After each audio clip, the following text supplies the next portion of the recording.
قوم کو کہہ رہے ہیں آؤ آؤ آؤ، انقلاب کی گھڑی ہے، آزادی کی گھڑی ہے، نئے پاکستان کی گھڑی ہے، نئے پاکستان کی دہلیز پہ ہم کھڑے ہیں، اس آخری قدم میں، آخری دھکے میں آپ بھی شامل ہو۔ اور کتنے لوگ ان کے آکے، کتنی تعداد بڑی ہے۔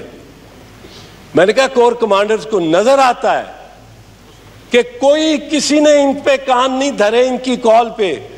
یہ دھرنے کی بات کرتے ہیں، سارے ملک گیر دھرنے میں 2 دھرنے ہوتے رہے ہیں، ایک لالک چوک ڈیفنس میں، لاہور کی ڈیفنس میں 400-500 جز وقتی دھرنا، اور ایک کراچی سی ویو میں یا 2 تلوار میں وہ جز وقتی دھرنا۔ اور یہاں بھی جو جز وقتی دھرنا، میں نے کہا ان کو نظر نہیں آتا کہ ان کے انقلاب اور آزادی کو لوگوں نے، اور آزادی اور انقلاب تو ایک پیور چیز ہے۔ انقلاب میں ایک پیورٹی ہوتی ہے، ایک توانائی ہوتی ہے، ایک حقیقت، ایک سچائی ہوتی ہے، اور اس میں کوئی ملاوٹ نہیں ہوتی۔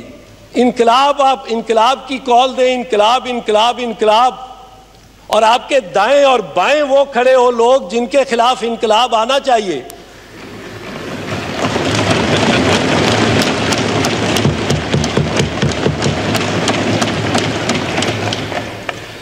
تو یہ کیسے؟ اللہ اکبر۔ جناب سپیکر، میں یہ عرض کر رہا تھا کہ یہ انقلاب میں ایک پیورٹی ہوتی ہے، ایک سچائی ہوتی ہے، ملاوٹ نہیں ہوتی، ایک توانائی ہوتی ہے، ایک طاقت ہوتی ہے۔ انقلاب جب آتے ہیں تو ریلوے کے پہیے جام ہوئے ہوتے ہیں، ہوائی جہاز گراؤنڈ ہوئے ہوتے ہیں، تدریسی اداروں میں، کیمپسز میں ہلچل ہوتی ہے، تذبذب، اضطراب ہوتا ہے، ایک سوچ سارے ملک میں پھیلی ہوئی ہوتی ہے، ایک اضطراب سارے ملک میں، اور لوگ ان سے زیادہ تو، بہت زیادہ تو، ہم نے وکلاء کی موومنٹ میں ایک multi class, multi ethnic, multi region, multi profession ایک کولیشن بنائی تھی جن کو ساتھ لے کے چلتے تھے۔ جب ہم نے ملک گیر دھرنے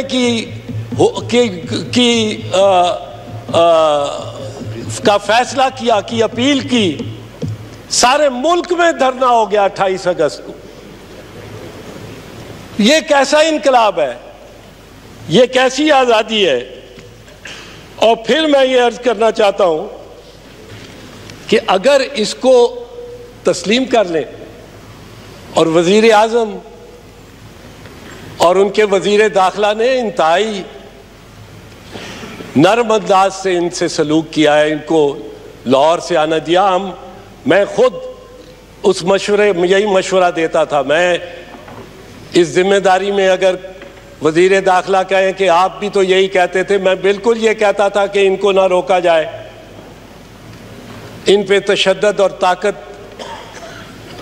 ریاستی طاقت استعمال نہ کی جائے۔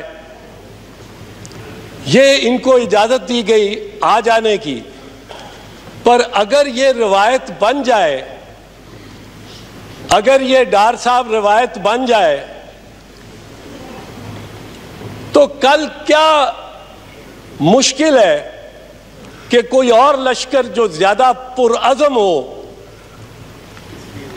وہ آ کے بیٹھ جائے 20,000 30,000 اور آ کے کہیں ہم نے اس وقت تک یہاں سے نہیں جانا جب تک شیعہ کو کافر نہیں قرار نہیں دیا جائے گا۔ حکومت اور پارلیمنٹ شیعہ کو کافر قرار دے، یا وہ آ جائے جو کہے کہ فوج کو جب تک آپ وزیرستان سے واپس نہیں بلاتے ہم یہاں سے جانے والے نہیں، یا وہ آ جائیں جو کہیں کہ ہمارے مسلک کا اسلام اور شریعت ہمارے مسلک والی جب تک نافذ نہیں کی جاتی ہم نہیں جانے والے۔ اور پھر چھوٹے صوبوں کا اس میں کس طرح یہ یلغار پارلیمنٹ کے خلاف ہے، یہ یلغار جو غیر آئینی، غیر قانونی ہے، پر بنیادی طور پہ وفاقی حکومت اور پارلیمنٹ کے خلاف ہے۔ وزیر اعظم سے استعفیٰ مانگ رہے ہیں، مطالبہ کر رہے ہیں۔ فرض کیجئے ایک لمحے کے لیے کہ ان کی سنوائی ہو جاتی ہے اور وزیر اعظم استعفیٰ دے دیتے ہیں. فرض کیجئے, مجھے اس میں کوئی شک نہیں ہے کہ وزیر اعظم نے جب کہا ہے کہ وہ استعفیٰ نہیں دیں گے تو استعفیٰ نہیں دیں گے, لیکن دے دیتے ہیں. وہ ڈاکٹر مالک کی جو حکومت ہے اس کے بارے میں یہ کیا کہیں گے؟ قائم علی شاہ کو سے استعفیٰ کس طرح لیں؟ خود اپنے خیبر پختونخوا کے پرویز خٹک سے تو استعفیٰ لے نہیں سکے, اس نے بڑی ہوشیاری کی, کمال کیا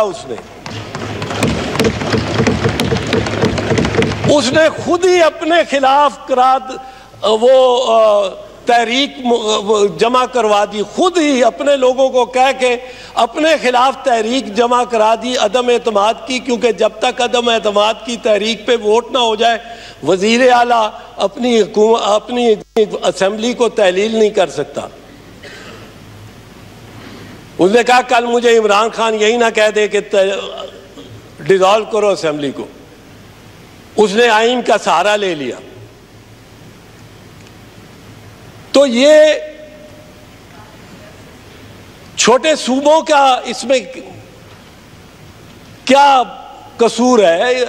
آئینی ترمیم, خاص کر 18ویں آئینی ترمیم جو ان دو ایوانوں نے اتفاق رائے سے پاس کی, پاکستان کی پارلیمان نے, پاکستان کے سب سے مقتدر اداروں نے اور ادارے نے, پارلیمان نے, اس کو کہاں لے کے جائیں گے؟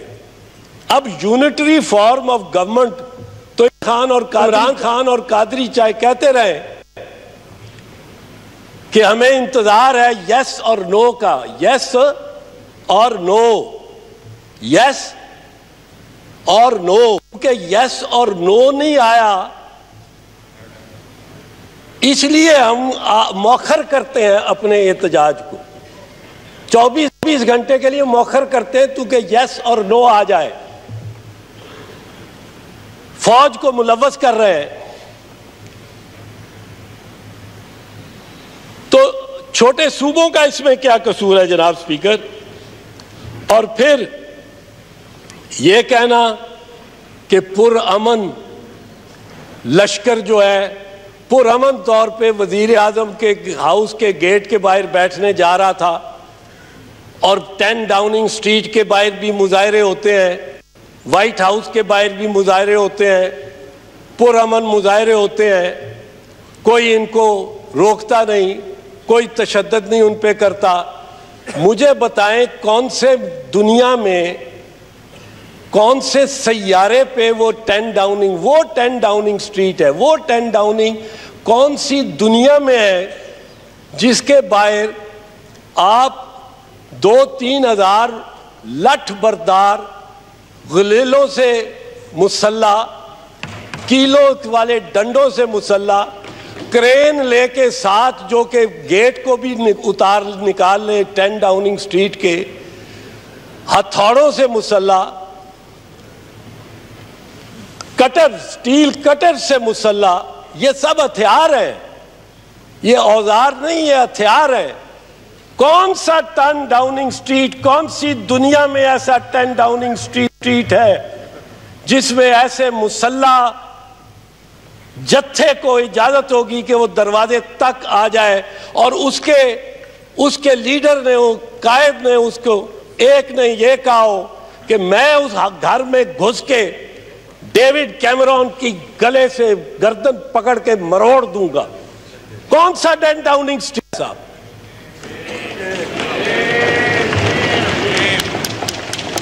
یہ کہنا, اور مجھے رشک آتا ہے میڈیا پہ, جو میڈیا والے بار بار یہی کہتے جاتے ہیں پرامن لوگوں پہ تشدد ہو گیا.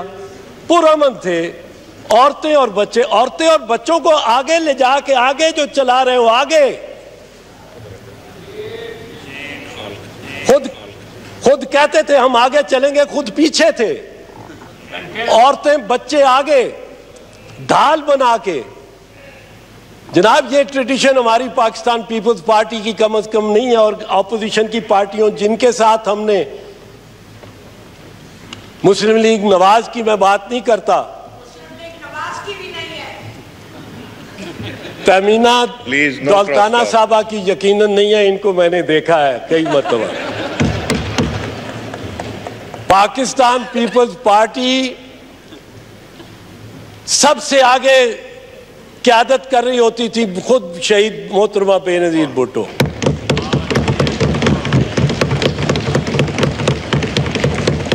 پہلی لاٹھی 18 نومبر 1992 کو پہلی لاٹھی F8 میں وہ محترمہ کے سر پہ لگنے والی تھی، وہ آپ نے دیکھا ہے خاردار تار کی وجہ سے وہ بچ گئی، پر پہلی لاٹھی کھانے کو تیار شہید محترمہ بے نظیر بھٹو۔ میں ان کا سپاہی رہا ہوں، پہلا پتھر پیٹ میں کھایا تو اعتزاز احسن نے کھایا جب قیادت کر رہا تھا کسی جلوس کی۔ یہ لوگ پیچھے چلتے ہوئے پھر کہتے ہیں عورتوں بچوں اور عورتوں کو تو آپ پہلے پیچھے بھیجتے، ان کو آگے لے جانے کی، آگے کرنے کا مقصد کیا تھا؟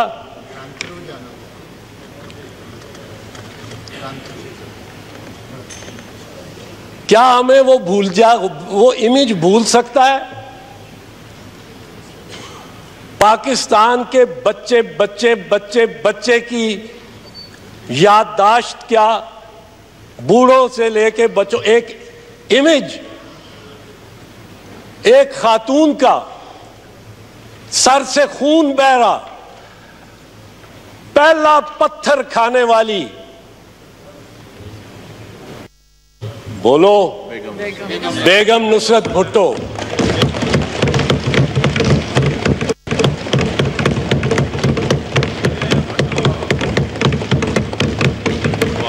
خود شہید ذوالفقار علی بھٹو سب سے آگے یہ کہتے ہیں جی بھٹو کی نقل کر رہے ہیں، بھٹو بننا چاہتے ہیں عمران خان صاحب۔ بھٹو بننے کے لیے کنٹینر میں رہ کے یا بنی گلا چلے جانے سے تو بات نہیں بنے گی۔ اور پھر ان لشکریوں نے کبھی امپائر کی انگلی کا ذکر کرتے ہیں، کبھی کہتے ہیں کہ یس اور نو نہیں آیا۔ تو جناب وزیر اعظم، میں آخر میں آپ کو اپوزیشن کی جماعتوں کی جانب سے یہ یقین دہانی کرانا چاہتا ہوں کہ ہم باوجود اس کے کہ جو لوگ باہر سفارا ہوئے ہیں تھوڑے سے ہیں، بالکل ٹھیک کہا وزیر داخلہ نے، اور ان کی گنتی اس معاملے میں بالکل درست ہے۔ میں بھی وزیر داخلہ رہا ہوں، وزرائے داخلہ کی گنتی اکثر درست نہیں ہوتی،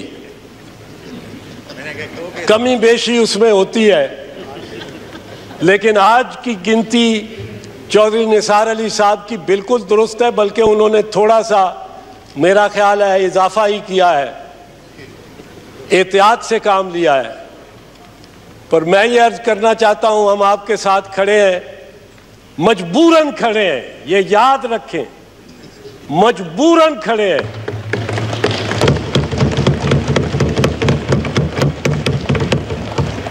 ہمارے اور ہمارے کارکن کے ساتھ آپ کا سلوک اور شعار ظالمانہ رہا ہے، اور ہم یہ توقع کرتے ہیں کہ اس مرحلے اور اس امتحان سے نکل کر آپ کی حکومت کا ایک نیا شعار ہوگا، ایک نیا طریقہ ہوگا، ورنہ تو جیسے اس نے کہا جے میں تکا تیری حکومت والے تے کچھ نہ پوے پلے، تے جے تکا تیری حکمرانی تے بلے بلے بلے۔ تو آپ کو اور آپ کے وزراء کو، آپ کے رفقا کو اس امتحان کی گھڑی سے کچھ سیکھنا پڑے گا، کچھ اس پہ غور کرنا پڑے گا۔ ہماری حمایت آپ کے ساتھ غیر مشروط ہے، پر جس دن یہ امتحان ختم ہو گیا ہم پھر آپ کی پوری تندہی سے آپ کی اپوزیشن ہے، آپ کی خرابیاں، آپ کی خامیاں، ان کا ذکر کرتے رہیں گے، ان کو اجاگر کرتے رہیں گے، اور اب مزاحمت آئینی، قانونی، پارلیمانی انداز میں مزاحمت کرتے رہیں گے۔ میری جانب سے صرف یہ استدعا ہے، یہ پیغام بھی ہے کہ ہم آپ کے ساتھ ہیں، لیکن آپ بھی اپنی کارکردگی پہ کچھ فکر اور کچھ غور ضرور کیجیے گا۔ شکریہ۔